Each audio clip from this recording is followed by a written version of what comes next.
What's going on, YouTube universe? Welcome to the Hip and Shoulder, where today everything is Afl Supercoach. We're going to reflect on my score and team from round 4 before diving into the changes I'm going to make heading into round 5. I didn't want to be in this position, but some injuries have kind of forced my hand, not only heading into this round, but mid-round last week as well.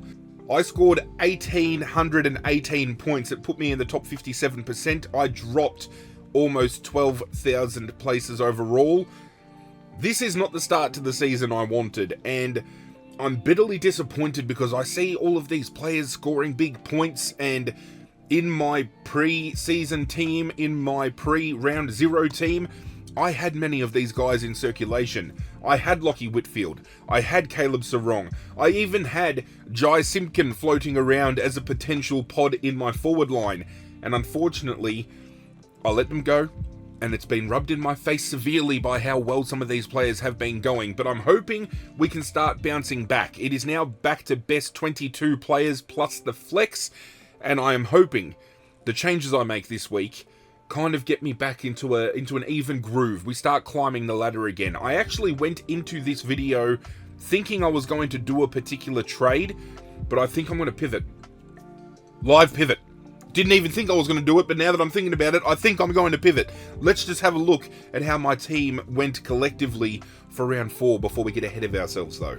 My big trade in last week was Dane Zorko in defence, and I slapped the vice-captaincy on him, and he went and scored a 94. I don't understand how he didn't crack 120 playing against a team like Richmond, but we're here right now, and my moniker amongst my friend group as being the Supercoach Kiss of Death continues, because it is yet another player I've brought in, and that following week, he's done poorly in comparison to how he has performed. I mean, a 94 is still nothing to scoff at, but given he's been getting 120s, 130s, a 94 is a bit off the mark. But hey, he'll still be a top 6 defender by the end of the year, so I'm happy to have made that trade. Harry Sheasel, 144, repaying the faith. I said that the idea kind of floated in my mind about moving him on, but given the fact that he was sent back to half-back to kind of recapture some form, I think he has proven that he needs to play off that half-back line for North Melbourne. As much as you want to throw him in the midfield, as much as you want to get him up forward of the ball, have him be your accumulator off of half-back. Let him be the linking player alongside Caleb Daniel transitioning that ball. It allows a player like Colby McKercher, for example, to get out of that defensive role and play more of a wing-based role, maybe play a little bit more forward centre. But 144, repaying the faith for people who owed him, which is going to come back and bite me a little bit, because repaying the faith is something that I should have probably taken into with round 4, because it did blow up in my face quite substantially. Jordan Clark still yet to give us a sub 100 score, breaking 101.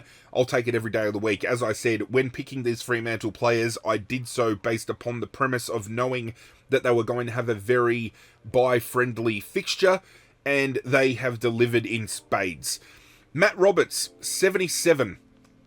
A little bit down on output considering they were playing North Melbourne. I expected a lot more, but still not panic stations for him yet. I'm still backing him in for over the next couple of weeks to make us some money, and he'll be a great stepping stone for us to get an Ultra Primo when the time comes.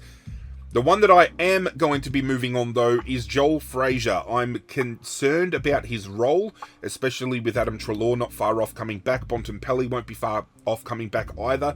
How does he play? He's going to lose those CBAs. Does he go back to just playing as a half-back flank? Is he going to get enough of the ball in that position?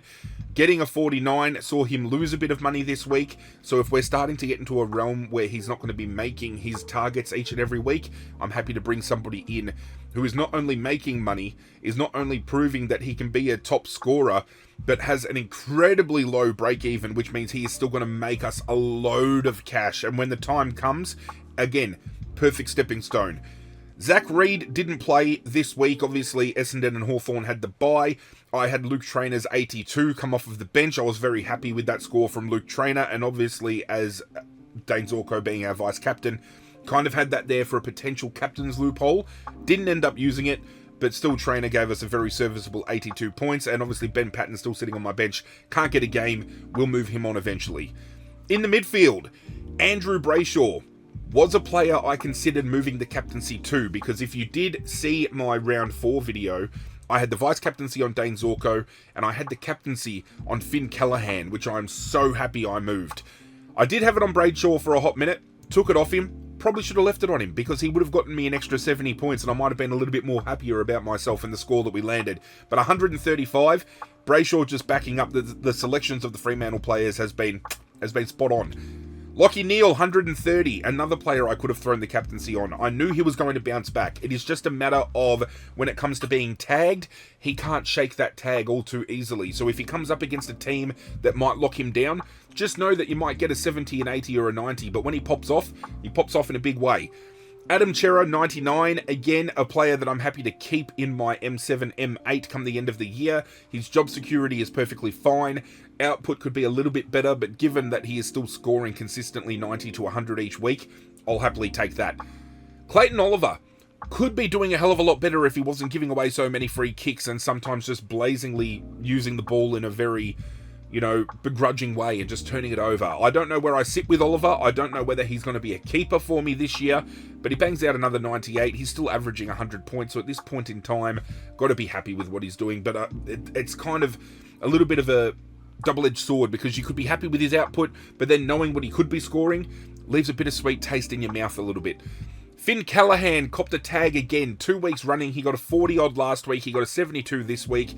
I'm still going to hold. I'm not going to be a little bit brazen with my trades anymore. I'm going to hold on him for a bit and see whether he can come good.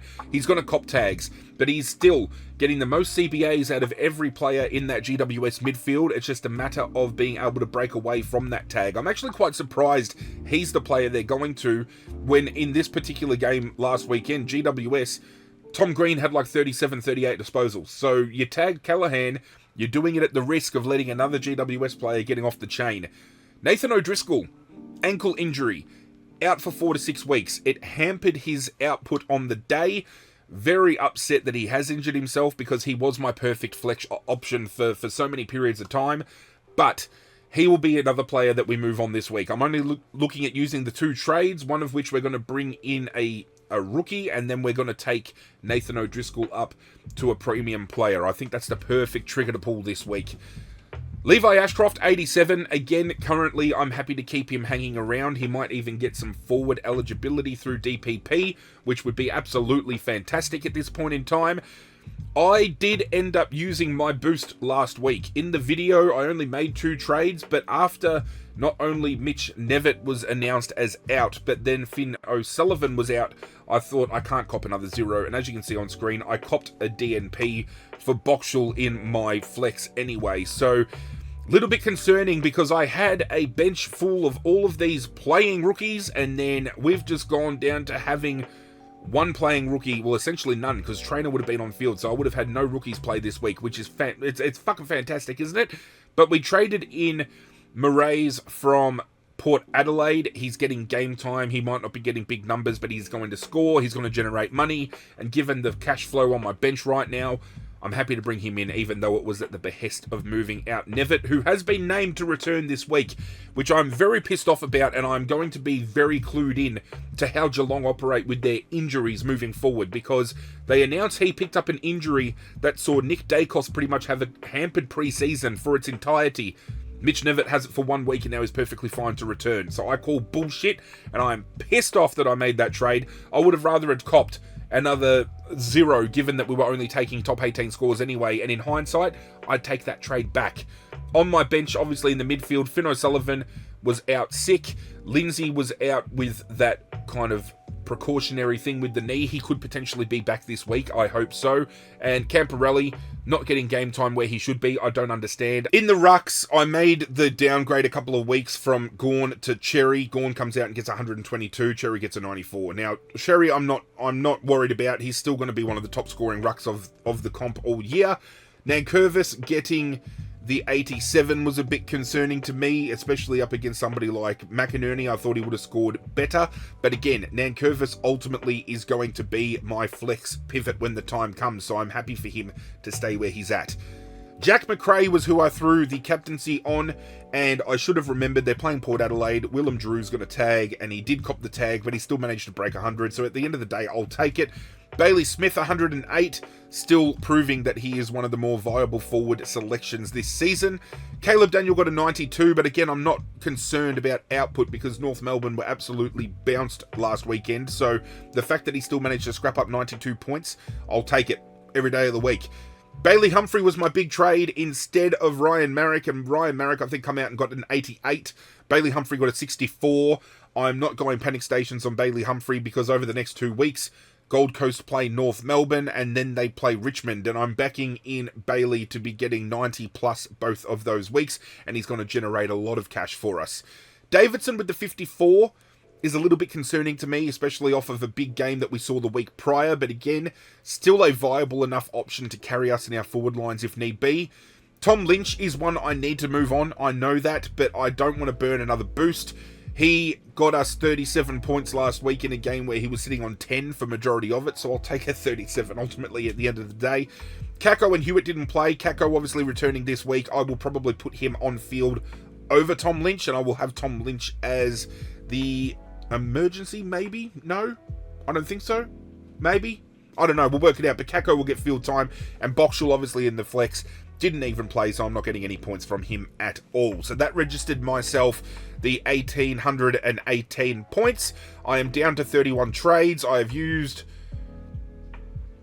It says here that I've used a boost. That is only because I've been playing around with ideas. So I've still got 2 boosts up my sleeve, and I still ultimately have 31 trades total, which is going to take me down to 29 trades this week. But when you look at my team, there isn't really much in the way of having to trade players out, because this year we were spoiled for choice when it comes to mid-price players, that all these mid-prices are pretty much hanging around for a little while to go. So I've only got a handful of players I've really got to upgrade.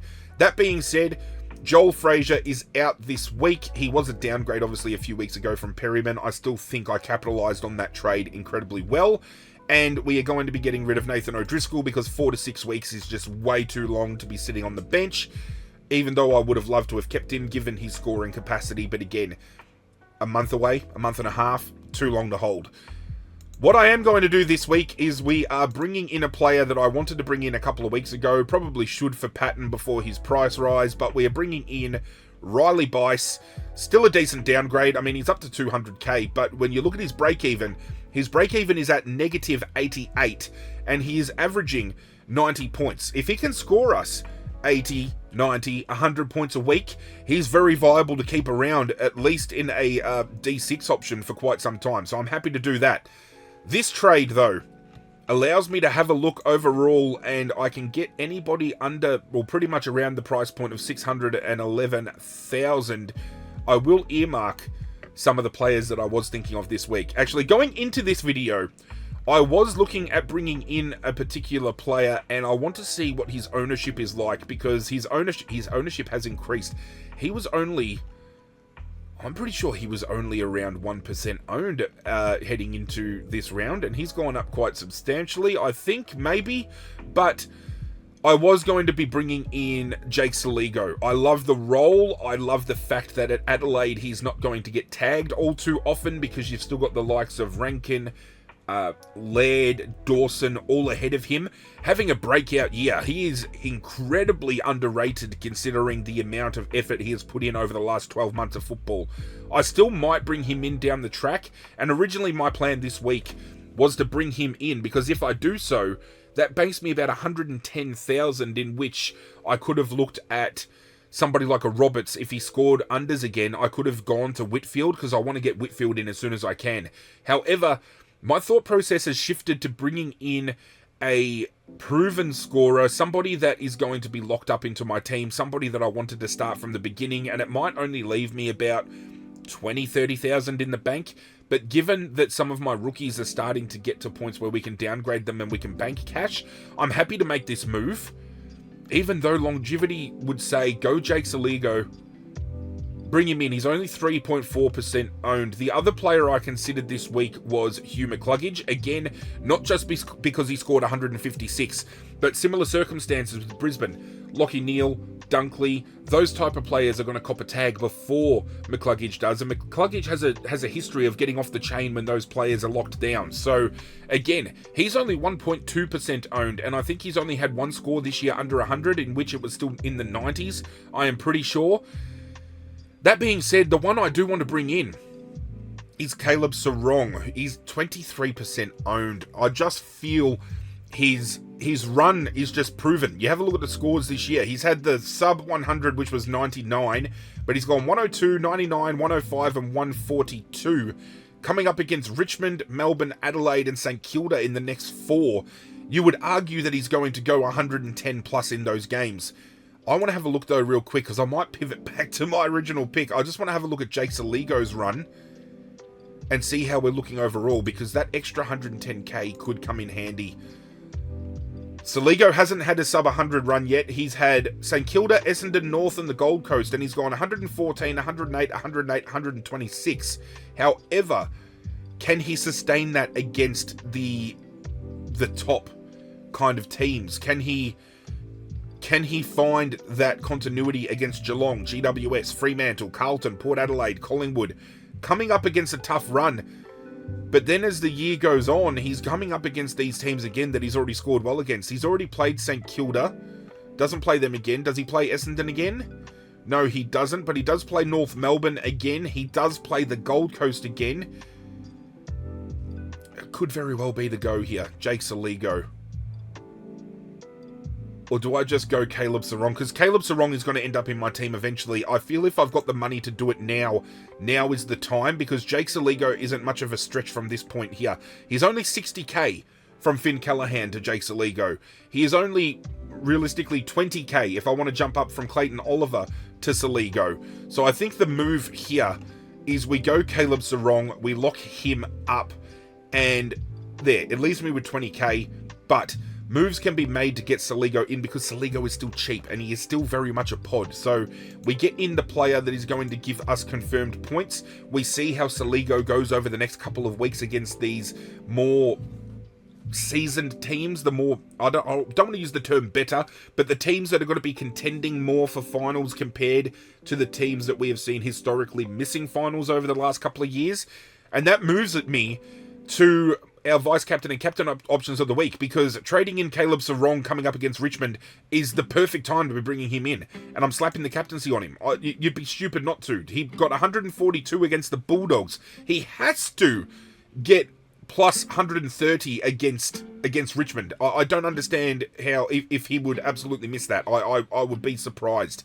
For my vice-captain, I think we go Harry Sheezel against the Gold Coast. I like that option. I mean, you could go Zorko against the Bulldogs, because you would think someone like a Liberatore might float around on someone like a Neil.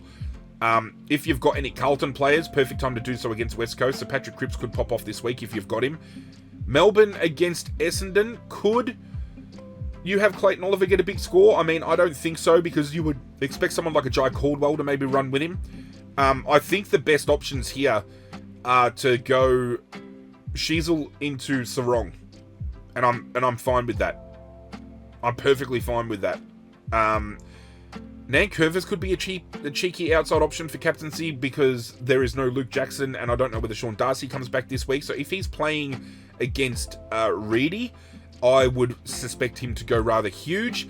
What I'm going to do here is Finn O'Sullivan is available this week, so at the very least, he gets moved into my flex.